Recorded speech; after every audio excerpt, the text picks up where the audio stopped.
primeira conferência desta manhã, gostaria, então, de chamar o padre Alexandre Antós Filho, que é professor do nosso departamento na Faculdade Eclesiástica, junto ao seminário. Ele quem estará, então, realizando a função de mediador, e o palestrante, o nosso professor Paulo Fernando Carneiro de Andrade, professor do quadro principal do Departamento de Teologia. Aliás, eu gosto sempre de brincar com ele e a professora Maria Clara, que são os dois arquivos vivos do departamento, porque estão no departamento há mais de 40 anos. Professor Paulo Fernando, muito obrigado por sua disponibilidade. O professor, como teólogo, esteve presente já nos primeiros estudos com Dom Panico e volta hoje com um carinho muito grande. Obrigado ao padre Alexandre por sua disponibilidade em realizar a mediação. E, em primeiro lugar, eu passo a palavra, então, ao professor padre Alexandre Antós Filho. Tenha bondade, meu irmão. Muito bom dia a todos, né? Eu fico muito contente de participar, ainda que seja assim rapidamente, né? Como mediador desse simpósio. Eu também sou não tinha um conhecimento, né? Eu sou do Sul, né? Não tenho um conhecimento assim direto, né? Do Padre Cícero de convivência, mas pelas minhas leituras eu também fiquei um fã e um devoto do Padre Cícero, né? Por aquilo que eu conheço. E eu queria agradecer também a todos aqui a presença, né? Eu queria apresentar o professor Paulo Fernando Carneiro, que é o professor aqui da Pontifícia Universidade Católica do Rio de Janeiro, né? Depois também é pesquisador na área de moral social, né? Agora, e doutor em teologia pela Pontifícia Universidade Gregoriana de Roma, né? Entre outras funções exercidas, né? Exerceu várias funções, mas foi presidente da Sociedade de Teologia e Ciências da Religião, membro do Conselho Diretor da Rede Globo Ethics, vice-presidente do International Network of Societies for Catholic Theology, assessor da CNBB, e eu gostaria de destacar principalmente, né, que o professor Paulo Fernando é pesquisador, né, de muitas áreas, né, já de muitos anos, né, de pesquisa e orientações, mas principalmente destacar que, além da moral social, que eu já falei, também estuda fé e cultura, fé e política, teologia na América Latina, campo religioso brasileiro. Eu acho que realmente o Padre Cícero aí é um campo maravilhoso para o professor Paulo Fernando nos ajudar, né, a destacar essa figura tão importante, né, que foi e que é hoje na história da Igreja do Brasil. Então, por favor, professor, agora a palavra é sua, estamos muito ansiosos para escutá-lo. Bom dia, então, a todos e todas. Obrigado, Padre Alexandre, pela apresentação. Bom dia mais uma vez da Dora Ani, Dom Gilberto, ao nosso reitor Padre Josafá, né, ao Padre Cícero, reitor do Santuário Nossa Senhora das Dores, né, Padre Valdeci, nosso diretor, e todos os colegas, né, e colegas que aqui estão, todos que nos ouvem e participam desse seminário. Bom, como o Padre Valdeci também destacou, eu tive a alegria de participar da primeira comissão de estudos para a reabilitação histórica e eclesiástica do Padre Cícero, né, instaurada por Dom Fernando. Na época, Dom Fernando pediu à CNBB a indicação de um teólogo e Dom Dimas, secretário-geral da CNBB à época, então me indicou e assim eu fui parar na comissão como teólogo da comissão, junto com o aqui presente também, professor Carlos Alberto Stein, antropólogo. A minha colocação, né, aqui terá o título mais específico dentro do tema que me foi proposto, Padre Cícero e o contexto histórico e eclesial do seu tempo. Então, uma parte do meu texto, uma parte inicial, eu vou me deter mais nesse contexto eclesial do tempo, né, de Padre Cícero, e depois volto a falar de Padre Cícero na segunda parte da minha apresentação. Bom, nascido em 1844, no Crato, Cícero Romão Batista ingressou no seminário de Fortaleza em 1865, quando tinha 21 anos, tendo completado seus estudos e sido ordenado em 1870, aos 26 anos. Cícero sentiu-se vocacionado desde jovem, estudou com dificuldades, tendo ficado órfão de pai cedo.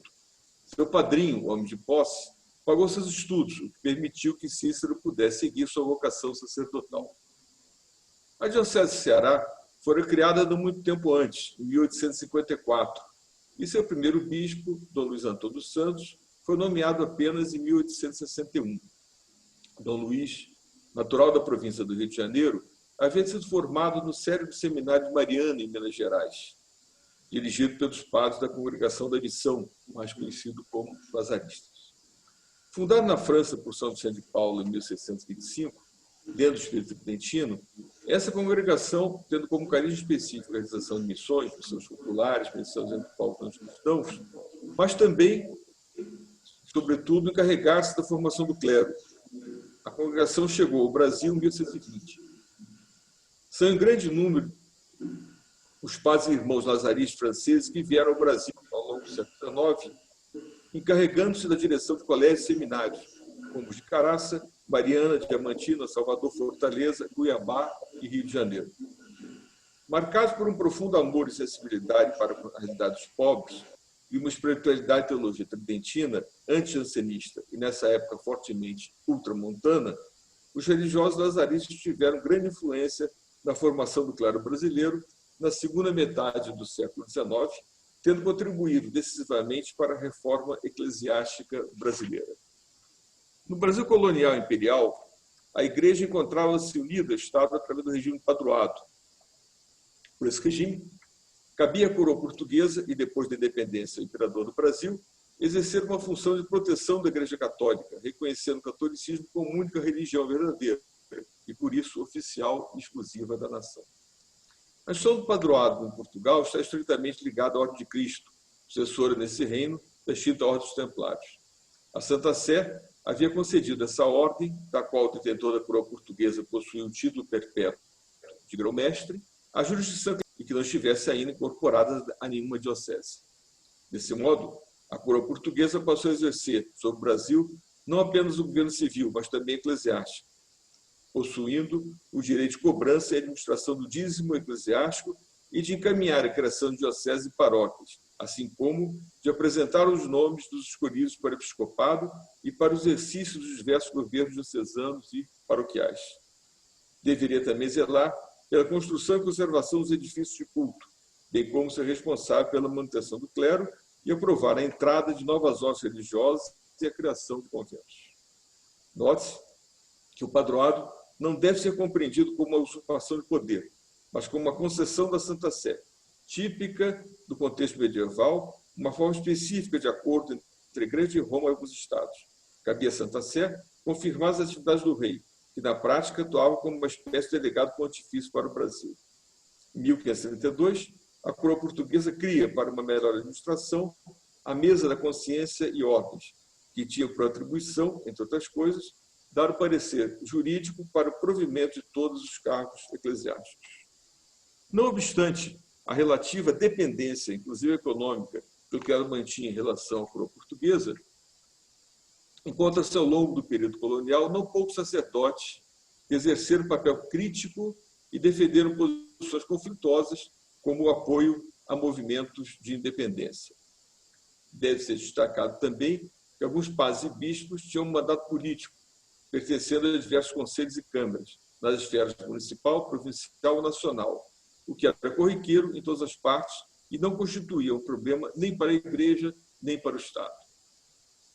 A partir, sobretudo, da Revolução Francesa de 1789, abre-se uma nova forma de relação conflituosa entre muitos dos novos Estados nacionais em formação e a Igreja. A influência das ideias liberais marcadas pelo iluminismo ou mesmo pelo positivismo, no caso latino-americano, com posições tantas vezes acompanhadas de um ateísmo militante e um forte anticlericalismo, opunha o Estado à Igreja, promovendo não só a separação das duas esferas, mas também chegando-se, em muitos casos, a tentativa de se exercer unilateralmente um forte controle do Estado laico sobre a Igreja. As correntes liberais e nacionalistas, quando não advogavam o ateísmo militante, constituíram movimentos teológicos particulares, como o galicanismo, o richeísmo, o febronianismo, que incentivam a formação de uma religião nacional, traduzida em formas de cristianismo autônomos aos moldes da Igreja Anglicana e Luterana Sueca.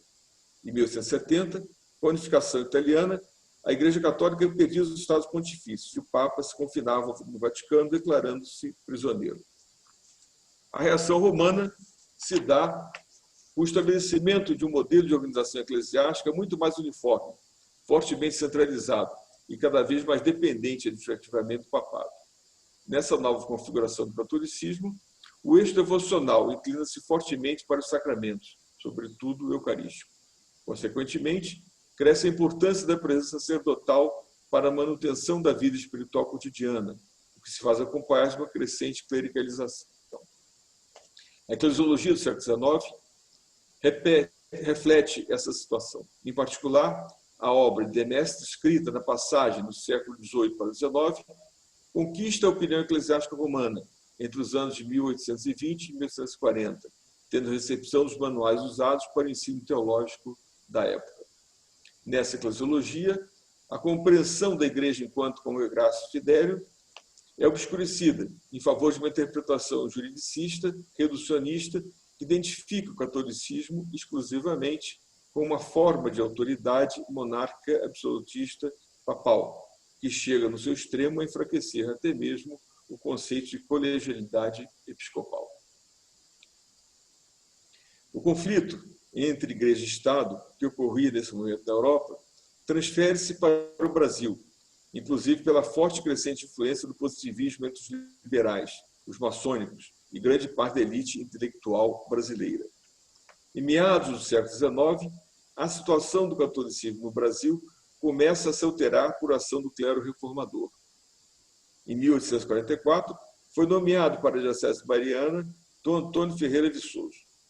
Sua atuação episcopal foi altamente significativa, convertendo-se em um dos primeiros e principais líderes do movimento reformista. Esse movimento consistia basicamente em substituir o antigo modelo da Igreja Cristandade Colonial pelo modelo e Igreja hierárquica aos moldes do Concílio Tridentino. A ação dos bispos reformadores se encontrava em perfeita sintonia com Roma, buscava, de um lado, uma maior independência da Igreja frente ao Estado, e, de outro, a substituição de todo o modo de ser do catolicismo colonial pré-tridentino por outro. Dentro do processo de reforma do catolicismo brasileiro, surge, em 1873, um grave conflito entre o episcopado e o Estado, que tornou-se conhecido como a questão religiosa.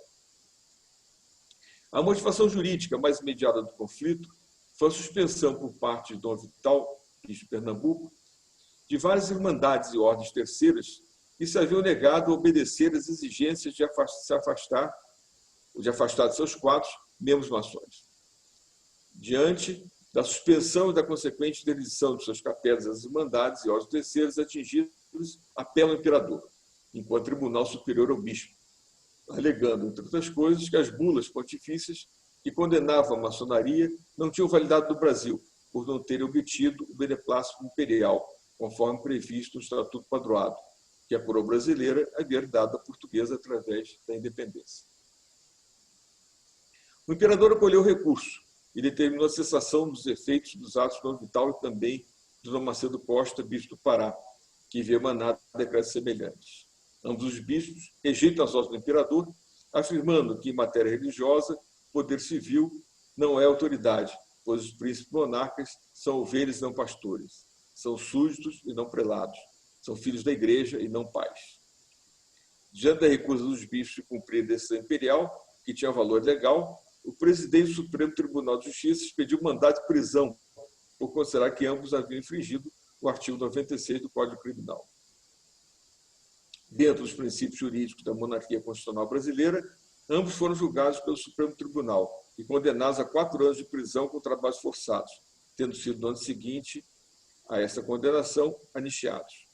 A questão religiosa se insere dentro da lógica da reforma católica e das controvérsias modernas e ultramontanas que agitavam a Igreja Europeia nesse mesmo momento.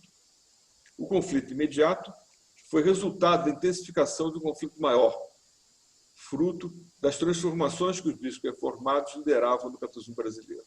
O novo catolicismo afirmava a independência e o papel da hierarquia da Igreja de uma nova forma. A Igreja é mestra da verdade e, nessa nova vivência católica, acentua-se especialmente os aspectos doutrinais e disciplinares.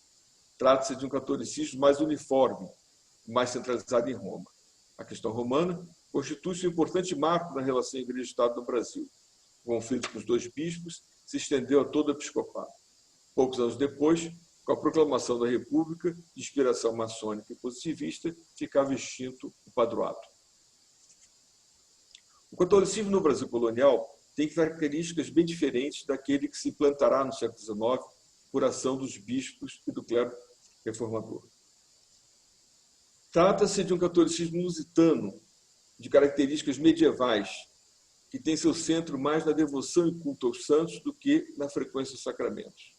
É o catolicismo das capelinhas de beira de estrada, das irmandades e confrarias, dos santuários, das ladainhas e festas de santos.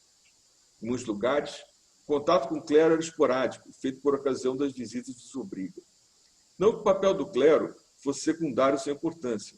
Era o clero, mesmo que só através da desobriga, quem dava unidade e confirmava a fé, possibilitava o acesso aos sacramentos, batizava, casava.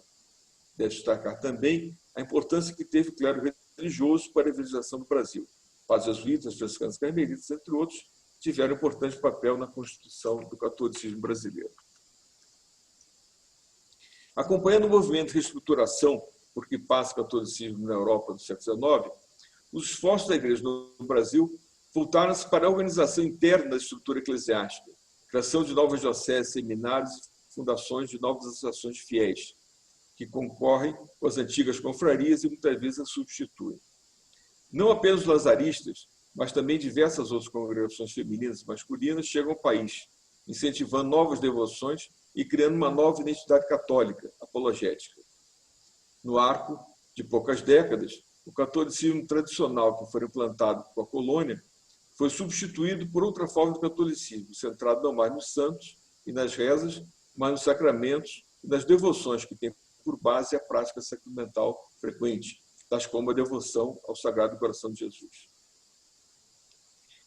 As novas associações de fiéis são menos leigas e mais clericais. Ocorre uma progressiva e rápida verticalização eclesiástica. Mesmo após a separação Igreja e Estado, porém, alguns membros da hierarquia continuam a participar da vida política, incentivados pela própria Igreja, candidatando-se a cargos eletivos com o objetivo de defender os interesses católicos e da Igreja. O processo de substituição do catolicismo tradicional não se fez sem resistência. Fenômenos como o de Canudo e Contestado são exemplos de alguns conflitos agudos que resultaram desse processo. A formação de um catolicismo privado, centrado na devoção particular e não público-social aos santos, também pode ser compreendida como uma forma de resistência e adaptação às abruptas mudanças por que passou o catolicismo nessas décadas. De outro lado, pode-se interpretar a ação pastoral de Padre Ibiapina como a tecedura de uma outra alternativa possível ao catolicismo tradicional e uma direção diversa daquela representada pela restauração. Padre Ibiapina oferecia a possibilidade de se estabelecer uma nova prática católica que, de um lado, colocava-se em linha de continuidade com as devoções tradicionais e, de outro, permitia superá-las na direção de um processo de modernização autóctone. Retomemos ao Padre Cícero.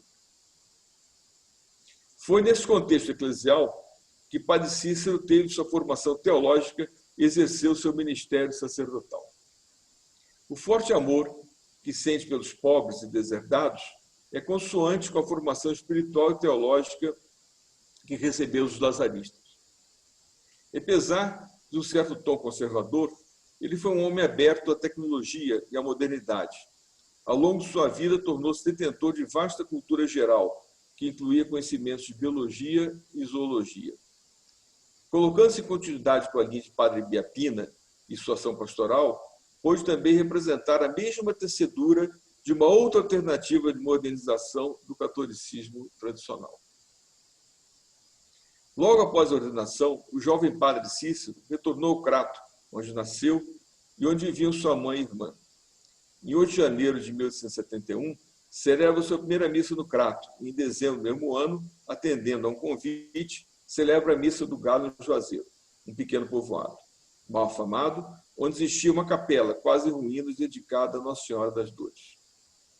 Ao dormir, acomodado em uma sala precária da escola do vilarejo, Padre Cícero tem um sonho no qual Jesus pede que ele cuide daquele povo.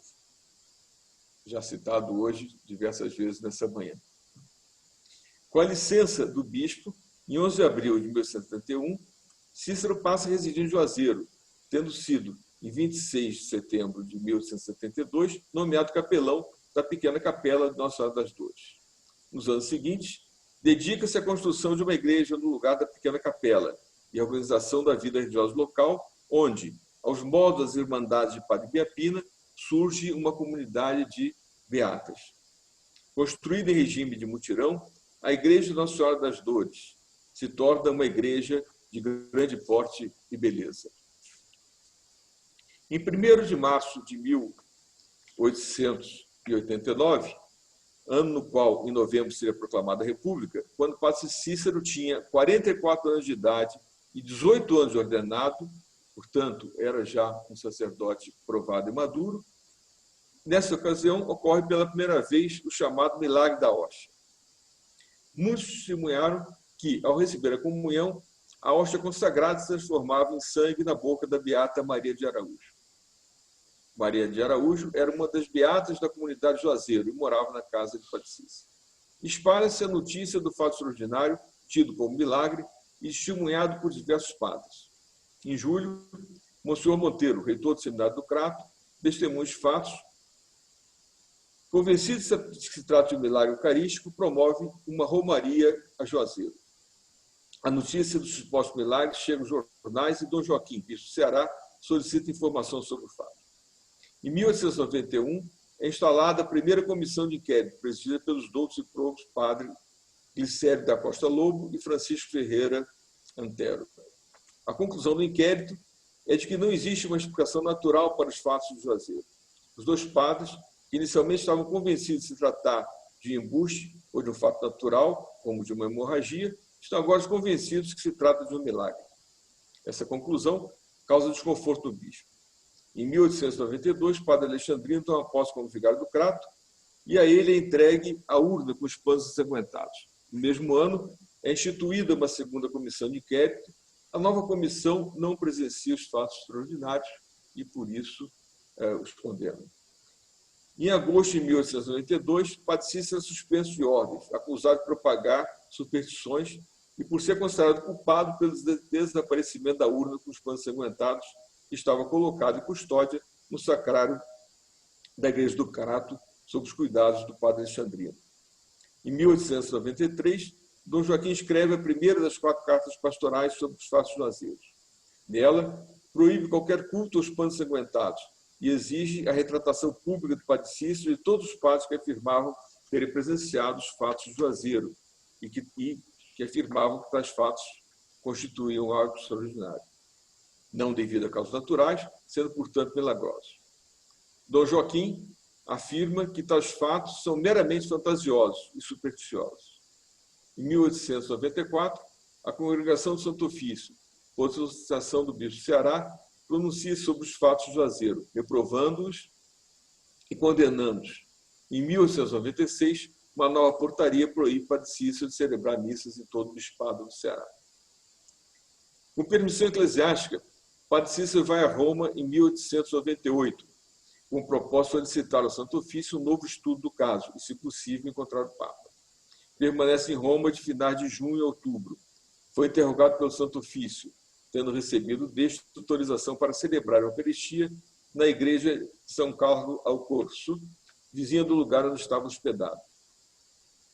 Em seu último dia em Roma, teve um brevíssimo encontro com o Papa Leão XIII. Diante do Santo Ofício, solicitado por esse, Padre Cícero prometeu observar tudo que lhe foi imposto, o que significava a proibição de falar ou escrever sobre os fatos de Juazeiro. O uso de ordens ficava também condicionado a uma especial licença do Santo Ofício.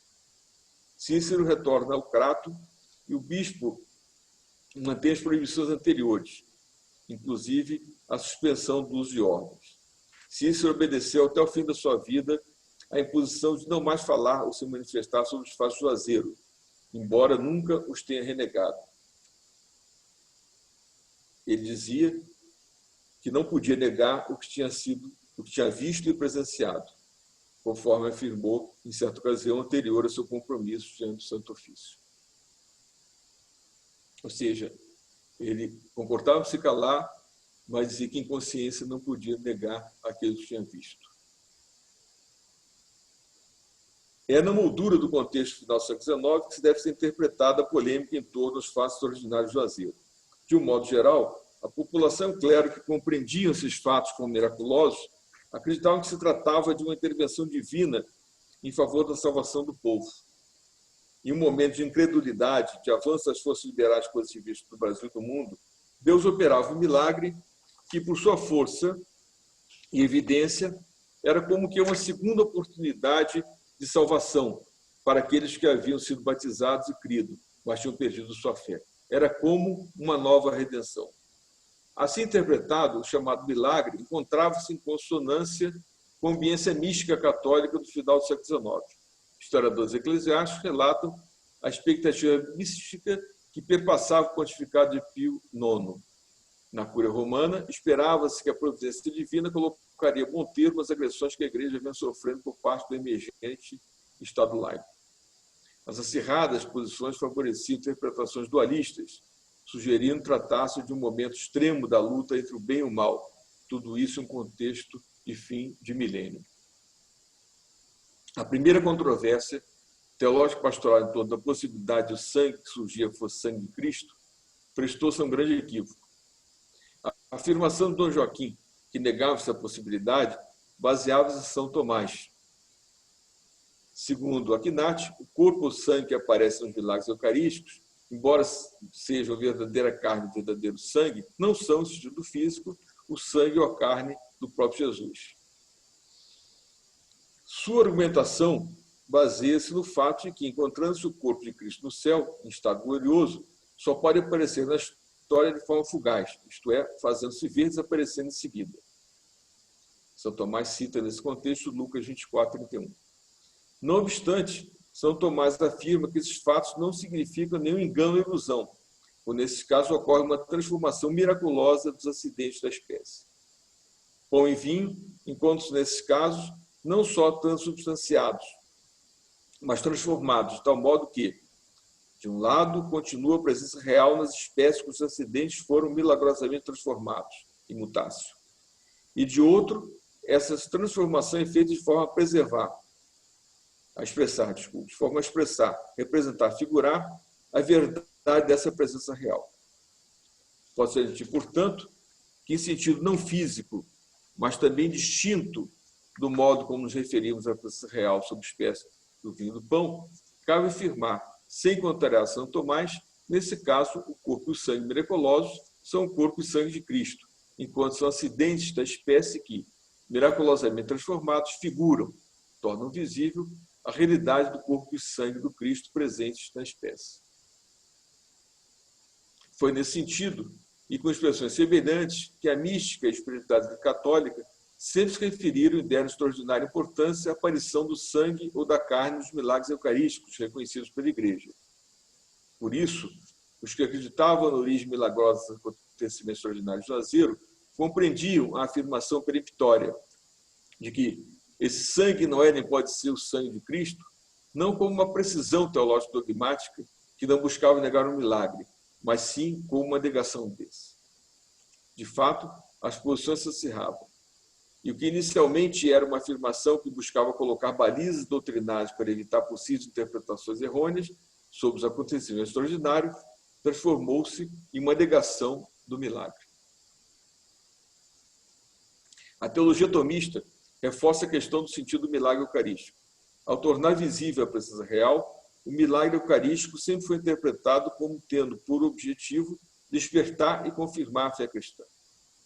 Nesse sentido, foi também sempre compreendido como uma extraordinária ocasião de conversão, tendo sido um instrumento poderoso de salvação para muitos, que, ao presenciar ou reconhecer o milagre, recobram a fé. Entretanto, a afirmação de alguns dos partidários do milagre de que os fatos extraordinários de Juazeiro representavam como que uma segunda redenção para o povo do Cariri, não foi entendida pelos que se opunham ao reconhecimento do milagre em sentido místico, e, portanto, analógico, isto é, como evento miraculoso ocorrido para confirmar a fé e converter o povo, livrando-os do perigo do ateísmo crescente e, por isso, de cair em pecado mortal, mas sim em sentido próprio, sendo por isso considerada herética. Além disso, muitos dos que se opunham ao reconhecimento do milagre tinham dificuldade de aceitar a realização de milagre dessa natureza fora do território europeu, conforme a frase atribuída ao lazarista francês, Parade de Chevalier: Nosso Senhor não deixa a França para obrar milagres no Brasil. Observe-se que todos os 26 milagres eucarísticos, com a aparição de sangue ou carne, listados por Lademe e Duvan, acontecidos entre os séculos 8 e 20, ocorreram na Europa. 10 na Itália, 7 na Espanha, 3 na França, 2 na Bélgica, 2 na Holanda, 1 na Alemanha, 1 em Portugal. Santarém, 1247. Na lógica de uma estrutura eclesiástica que sofria uma profunda e rápida transformação uniformizadora, extremamente centralizadora, tornava-se difícil reconhecer o milagre na periferia que poderia ser interpretado a favor dos que se opunham a essa transformação. Para os que reconheciam os fatos como milagre, esse era compreendido como uma ação salvadora de Deus em favor da sua igreja ameaçada, tanto no Brasil como na Europa, pelo ateísmo e liberalismo. Uma afirmação da fé eucarística feita em favor de toda a igreja. Para seus adversários, esses eram uma perigosa superstição obscurantista, uma fraude que visava reforçar a ideia de um catolicismo nacional autônomo e atentava contra a hierarquia e o movimento de reforma católica liderado por Roma. Essa era a posição dos bispos brasileiros envolvidos e também foi a posição de Roma. Depois do seu retorno de Roma, sem uso de ordens, Cícero mora no Crato e visita sua mãe, bastante enferma, moradora de Juazeiro, com regularidade. Impedido de batizar, aceita o convite para ser padrinho de inúmeras crianças, trazidas até lá para serem batizadas na igreja de Nossa Senhora das Dores e se tornarem suas afilhadas. Sua fama de pregador e conselheiro é cada vez maior. É enorme o reconhecimento popular. Acaba por fixar residência em Juazeiro, que cresce e se desenvolve extraordinariamente. Não só a fertilidade do Vale do Cariri, mas também e principalmente foram a liderança moral e espiritual do Padre Cícero e seu sentido de organização social e reconhecimento e conhecimentos botânicos e técnicos os responsáveis por tal desenvolvimento. Em 1908, chega a Juazeiro o médico e empreendedor Floro Bartolomeu, ali fixando residência e tornando-se muito próximo do Padre Cícero. Floro passa a desenvolver intensa atividade política. Deve-se ter presente que praticamente todos os homens de projeção econômica e social, inclusive membros do clero, exerciam, em grau maior ou menor, no contexto da época e da região, algum tipo de ação política, que incluía a defesa de seus interesses, suas propriedades, sua família ou da sua cidade, e também incluía o ato de assumir encargos administrativos e funções explicitamente políticas, como de deputados e prefeitos. Padre Cícero, associado ao Dr. Floro, defendia o Juazeiro e, tendo enorme prestígio moral, exerceu muitas vezes função pacificadora em um ambiente de extrema violência, seja produzida por milícias ligadas aos grandes proprietários, seja por grupos ou indivíduos autônomos que praticavam roubo e rapina sistemáticos, cangaceiros, seja pelas forças oficiais, quase sempre colocadas ao serviço de um ou outro proprietário, que conquistava, por vezes, com o uso das milícias, o poder municipal, ou ainda colocados a serviço de quem era aliado ao chefe momentâneo do poder estadual. Em 1910, Hermes da Fonseca assume a presidência do Brasil, tendo como plataforma a renovação dos costumes políticos nacionais e o fim do poder das oligarquias regionais. Padre Cícero apoia moral e politicamente Hermes da Fonseca. Em 1911, Padre Cícero filia-se ao Partido Republicano Conservador, liderado nacionalmente pelo senador gaúcho Pinheiro Machado. ao qual também pertencia Hermes da Fonseca. No mesmo ano, Juazeiro, que até então era no distrito do Crato, depois de intensos esforços políticos e forte campanha midiática, foi elevada à vila e Padre Cícero foi nomeado seu prefeito pelo comendador Accioli, presidente, governador do estado de Ceará. Assumindo, a prefeitura promoveu o chamado Pacto dos Coronéis, um grande acordo de pacificação da conflagrada região. Em 1912, Padre Cícero foi eleito para o cargo de terceiro vice-presidente do Ceará.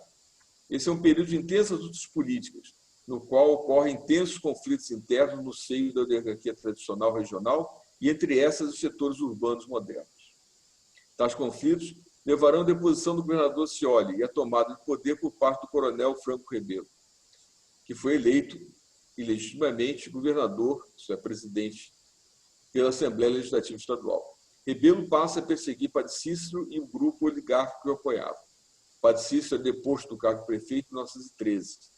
São nomeados para os postos-chave pessoas ligadas a Rebelo. A elite do Crato procura aniquilar Juazeiro. Uma ampla defesa de Juazeiro é organizada, preparando-se para rechaçar uma anunciada invasão da cidade. Por outro lado, Dr. Floro obteve do governo federal contra Rebelo apoio. Em 1914, ocorre o movimento sedicioso de Juazeiro. Diante do movimento de invasão de Juazeiro, se rebelara ao poder de Rebelo, a defesa da cidade é dramática e vitoriosa. Rechaçada a invasão, derrotadas as forças organizadas para assalto a Juazeiro, as forças de defesa partem por ataque às cidades e aos chefes políticos que haviam formado uma coalizão contra Juazeiro. O ataque prossegue até Fortaleza e até a deposição de Rebelo. Em 1914, durante o cerco de Juazeiro pelas forças de Rebelo, morreu a beata Maria de Araújo. No mesmo ano foi criada a Diocese do Crato. Entre 1915 e 1919, temos anos de extrema seca, tendo sido grande a contribuição do Padre Cícero para minorar o sofrimento do povo. No ano de 1916, o bispo do Crato, Dom Quintino, permite que Padre Cícero volte a celebrar missas.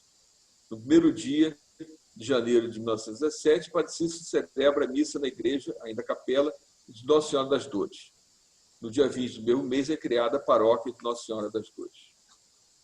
Quando as principais questões pareciam ter se pacificado, em abril de 1917, o Santo Ofício publicou um novo decreto declarando que Padre Cícero havia incorrido em pena de excomunhão por desobediência. Conforme o direito canônico, vigente na época, tal pena, entretanto, só teria validade a partir do momento que fosse comunicado ao Padre Cícero. O decreto demorou 9 meses para chegar no Nunciatura em Petrópolis, e mais algum tempo para chegar ao conhecimento e às mãos de Dom Quintino. Dom Quintino reluta em aplicar a pena e, diante da debilidade física do Padre Cícero e do receio que a aplicação da pena tivesse consequências dramáticas, tenta obter de Roma a revogação da mesma. Roma exige, para tanto, que o Padre Cícero abandone definitivamente Juazeiro. Em 1921, Roma aceita suspender a excomunhão, mas não permite o uso das ordens. Dom Quintino, então, suspende novamente o uso e ordens de Padre Cícero. Em 1926, morre Dr. Floro, e Padre Cícero é eleito deputado em seu lugar, sem nunca ter tomado posse. Pouco antes havia ocorrido o célebre encontro de Padre Cícero com Lampião, convocado a combater do lado das forças oficiais a coluna Prestes. Foi por causa desta convocação, da qual Padre Cícero foi fiador, que Virgulino recebeu a patente de capitão. Nos anos seguintes, 1927, organiza-se no Crato a comunidade Caldeirão, que teve como líder o beato José Lourenço, que foi depois perseguida e destruída em 1916, após a morte de Padre Cícero. Padre Cícero, quase cego, sem uso de ordens, morre aos 90 anos, em 1934, cercado de grande respeito, prestígio e reconhecimento moral e espiritual por parte do povo. Os estudos atuais sobre Padre Cícero, sobretudo aqueles feitos a partir dos trabalhos iniciados pela Comissão de Estudos do Processo de Habilitação Histórica e Eclesiástica do Padre Cícero, criado pela Diocese do Crato em 2000, permitem hoje termos um quadro mais completo do Padre Cícero. Os estudos de sua correspondência e de outros documentos, até então inéditos, nos levam a concluir que Padre Cícero manteve, até o fim da vida, um intenso amor e fidelidade à Igreja. Sua consciência não lhe permitia negar o milagre, nem deixar a Beata Maria de Araújo entregue à própria sorte. Mas, obedientemente, a partir da proibição da Igreja, cala-se sobre os supostos milagres. Os supostos milagres nunca foram por ele explorados. Sua fama, pode-se dizer com segurança, não decorre deles, mas da sua autoridade moral e espiritual. Buscou sempre o bem do povo da Igreja, segundo seu entendimento e sua consciência. Em seu testamento, dê seus bens para a Igreja. Embora administrasse um grande patrimônio, fruto de doações, sempre teve vida simples, hábitos pobres. Nunca usou tal patrimônio em proveito próprio. Suportou muitas provações. Manteve sempre a coragem, a paciência e a resignação. Não se pode dizer dele, em nenhuma hipótese, que tenha sido um rebelde. Dentro do contexto de violência de sua época, buscou, sempre que possível, a pacificação. Manteve até o fim da sua vida a esperança e a confiança, uma intensa devoção mariana e ao Sagrado Coração de Jesus. Manteve o amor e a assistência aos pobres. As romarias do Juazeiro nunca cessaram após sua morte e mantém-se forte até os dias de hoje. O povo continua a peregrinar até a terra da Mãe de Deus, venerando Nossa Senhora das Dores, visitando sua igreja e a terra onde viu o Padre Cícero, padrinho de tantos homens e mulheres, que nele encontra alguém para apontar para o caminho da retidão e da vivência religiosa autêntica.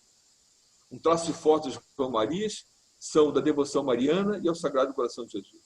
Mesmo após a sua morte, Padre Cícero continua a apontar não para si, mas para o Sagrado Coração de Jesus e para Maria, para Nossa Senhora das Dores, a quem cada romeiro venera em sua peregrinação.